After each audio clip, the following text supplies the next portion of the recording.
tokoh kontroversi yang kita nak bincangkan berada dalam Exco Kajian di Selangor yang kedua ni adalah yang lain tak bukan YB Tuan Muhammad Najwan bin Halimi.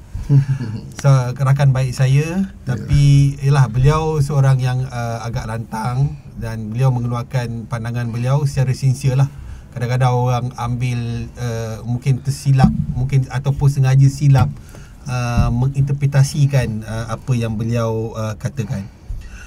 Tapi untuk kali ini beliau telah diberi kepercayaan untuk memegang portfolio belia, sukan dan keusahawanan.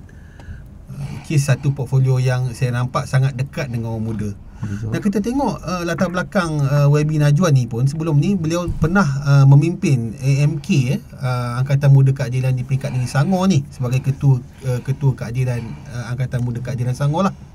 So pada pandangan Saudara Zaid, bagaimana pengalaman yang ada dan juga orang kata kepribadian yang ada di sebalik seorang yang bernama Najwan Halimi ni, mampu tak beliau nak pegang portfolio yang besar? Sebab kita ingat sebelum ni portfolio ni pernah dipegang oleh Yang Amat Berhormat Menteri Besar sendiri. Kita punya Menteri Besar YB Amiruddin. Sekarang ni beliau pegang. Mampu tak beliau nak meneruskan legasi tu? Okay, first of all, seperti Saudara Fauzi cakap tadi, YB Najwan ni orangnya muda, bayi-bayi kita lah sedang cerita, 30 lebih, 38 tak silap saya umur dia kan. Dan selalunya seperti yang Brian cakap tadi, bila orang baru, orang muda ni, kebanyakan idea mereka ni fresh kan. Malah dengan adanya YB Najwan dalam Exco Kerajaan Negeri Selangor kali ini, saya rasa ianya telah berjaya meremajakan pimpinan Exco kita di Selangor ni. Itu satu. Okey. Dan nombor dua, antara faktor portfolio beliau sebelum ini juga dalam organisasi AMK Negeri maupun pusat, saya rasa pemilihan beliau sebagai Exco Belia Negeri Selangor kali ini adalah sangat-sangat tepat. So kita boleh bagi kredit lah pada kita punya YB Menteri Besar atas pelantikan ni. Yang ketiga dia, ramai juga yang mungkin lupa atau mungkin tak tahu, dan of course ada yang buat tak tahu kan. Yang YB Najwan kita ni adalah Timbalan Pengarah Majlis Sukan Negeri Selangor sejak 2015 lagi. Ini saya tak tahu betul. Bukan buat tahu, tak tahu, tahu ni. YB Najwan juga adalah orang yang bertanggungjawab membawa Selangor ke dalam kejohanan SUKMA ke-18 yang berlangsung di Sarawak, which is kejohanan SUKMA yang ke-18 ini, di mana Selangor dinobatkan sebagai juara keseluruhan tentu. Buat kali yang ke-9. Buat kali yang ke-9. Ini maksudnya you all bayangkan 18 kali SUKMA, separuh kepada kejuaraan tu kita Selangor adalah juara keseluruhan. Bayangkan mana sebenarnya kalau ada mana institusi yang berjaya buat macam tu, sebenarnya orang dah panggil legend lah, orang dah panggil god, dewa lah, semua orang panggil betul. Tapi YB Najwan mampu buktikan dia mampu bawa Selangor hingga ke tahap itu. Dan sekarang di Exco pula besar bidang kuasa dia. Ya, betul. So bagi saya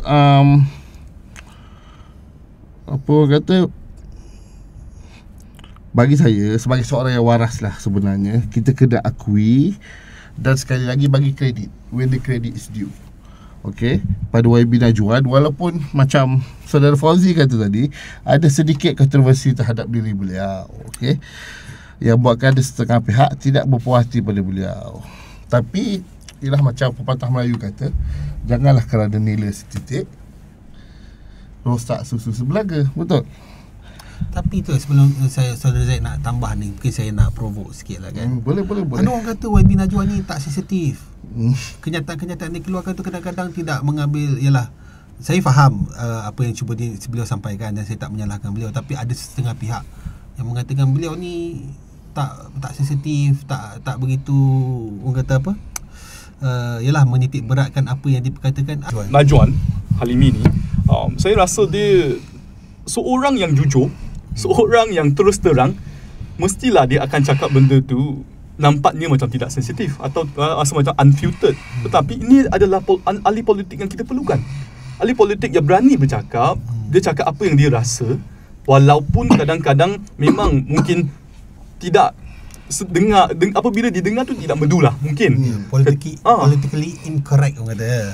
Tapi apabila kita kata seorang ahli politik ni yang terus terang ni memang kurang. Kita berharap, rakyat berharapkan melihat lebih ramai lagi ahli politik yang terus terang.